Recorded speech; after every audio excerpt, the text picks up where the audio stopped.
बता दें, मेरठ में मोदी के मेगा शो से पहले दिल्ली में जुटे इंडिया अलायंस ने भी शक्ति प्रदर्शन किया था। दिल्ली के रामलीला मैदान में विपक्ष के निशाने पर सिर्फ मोदी थे।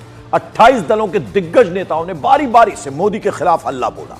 राहुल गांधी हो या फिर अखिलेश यादव या फिर तेजस्वी यादव, एक जैसा राग अलापते रहे, मोदी सरकार की कमियों को गिनाते रहे।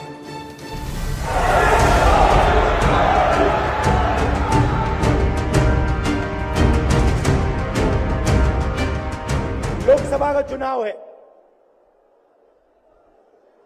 अंपायर किसने चुने? नरेंद्र मोदी ने।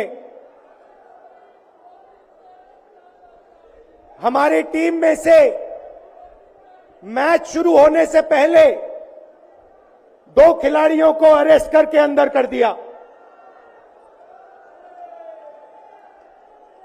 तो भाइयों और बहनों, ये जो चुनाव हो रहा है, नरेंद्र मोदी जी इस चुनाव में मैच फिक्सिंग करने की कोशिश कर रहे हैं।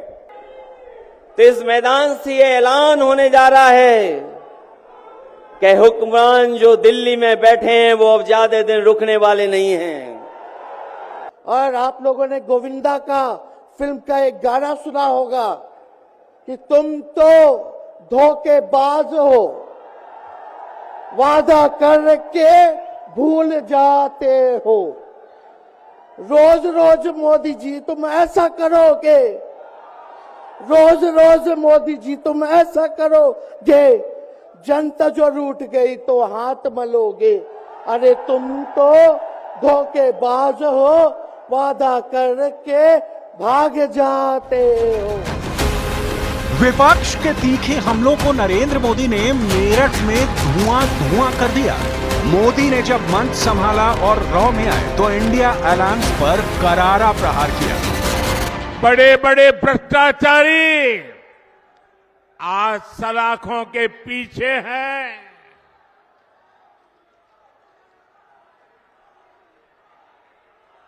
सुप्रीम कोर्ट तक जमानत नहीं मिल रही है।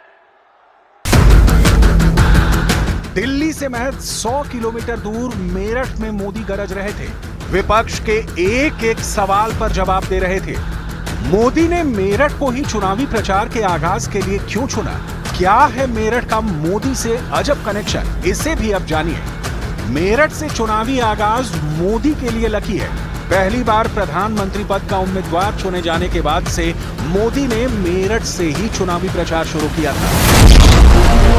2014 के चुनाव में प्रधानमंत्री का चेहरा बनने के बाद नरेंद्र मोदी ने पहली रैली मेरठ में ही की थी।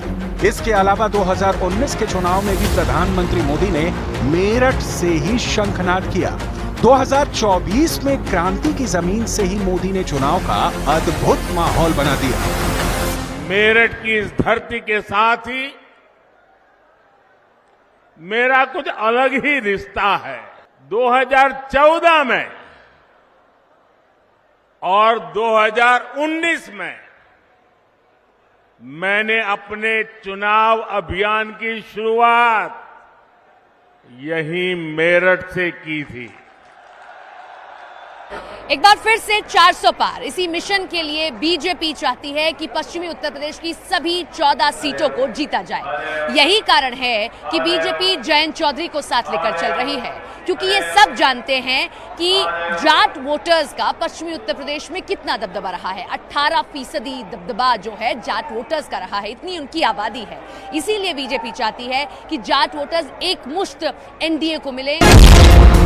मेरठ, मुजफ्फरनगर, आगरा, मथुरा और बागपत जैसे जिलों को जाट लैंड भी कहा जाता है, क्योंकि जाट यहाँ पर बड़ी तादाद में है। पश्चिमी यूपी में करीब 18% जाट हैं और 120 सीटों पर इनका असर है। 45 से 50 सीटों पर तो जाट सीधा जीत हार तय करते हैं। पश्चिमी उत्तर प्रदेश के 11 जिलों में जाट निर्णायक भूमिका में है।